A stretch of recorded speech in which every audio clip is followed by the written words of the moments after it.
Hi everyone, welcome to this exciting episode of Nuro Progress Updates, where we demonstrate a fully working Euro mobile wallet. Here's our demo account. We're going to use a login, and as you can see, we've already processed quite a few transactions on this wallet, and we are going to send some funds back into this desktop wallet here, where the funds actually originated from. So in this case I'm just going to copy the address in, but normally you would actually scan the barcode from another wallet or load it up from an address book. I'm going to send 128, and it literally takes only a second for it to actually respond.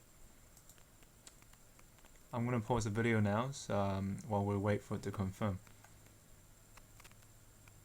Okay, so the transaction has confirmed,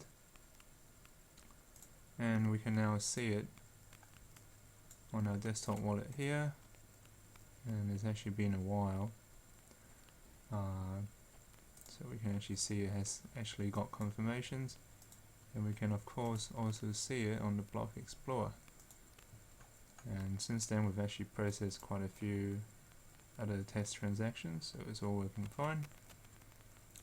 And since that was the last hurdle, technologically speaking, we pretty much have a fully working wallet, so we can receive funds, send funds, and load the balance up, and it's all very quick because this wallet doesn't actually have to communicate with the nodes directly. It does it all through BlockCypher.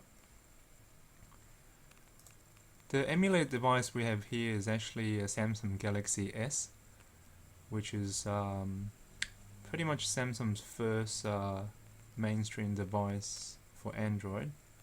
It's actually running Android 2.3, so it's actually about 5 years old, and the resolution of the screen in today's standards is very low, so it represents a baseline, and if the app runs well on a device like this, it should have no problem running on any high-end device. And just to quickly show you the different looks and feel you get with the different platforms.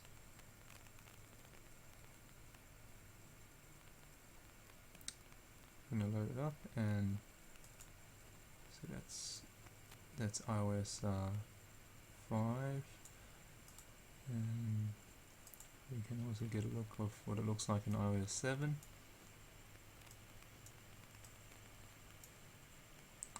And pretty much it will follow the actual color scheme and look and feel of the native product. So let's just go to one of these different Android versions, and you can see that that's what it looks like on Android 4.2. Now let's get to the behind the scenes of how this all works.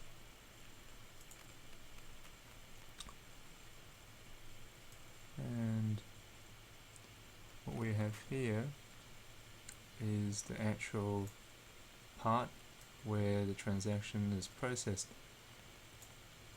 So first it builds the inputs by providing the source address, which is loaded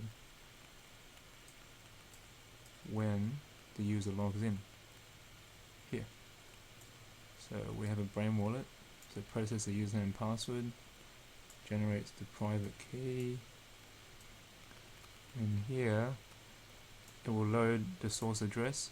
From that key, the destination address is what we input, and the amount is multiplied by the Satoshi ratio, after which we send this request through the BlockCypher API, and we actually get back a fully built transaction with unsigned outputs. In the next step, we'll go through and push all the public keys and sign the outputs so that the transaction becomes fully completed, after which it is sent by BlockCypher into the cloud and it gets broadcast onto the greater network and will reflect on the recipient side as well as on the Block Explorer.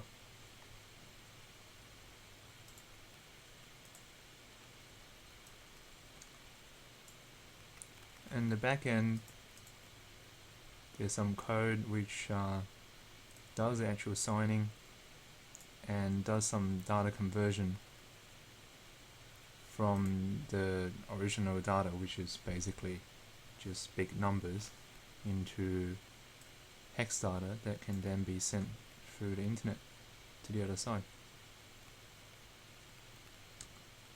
And that's pretty much it. So after this, we'll just need to add some interface changes to make the system more user friendly, and then we'll be able to start publishing onto the various app stores and get it into your hands. Thanks.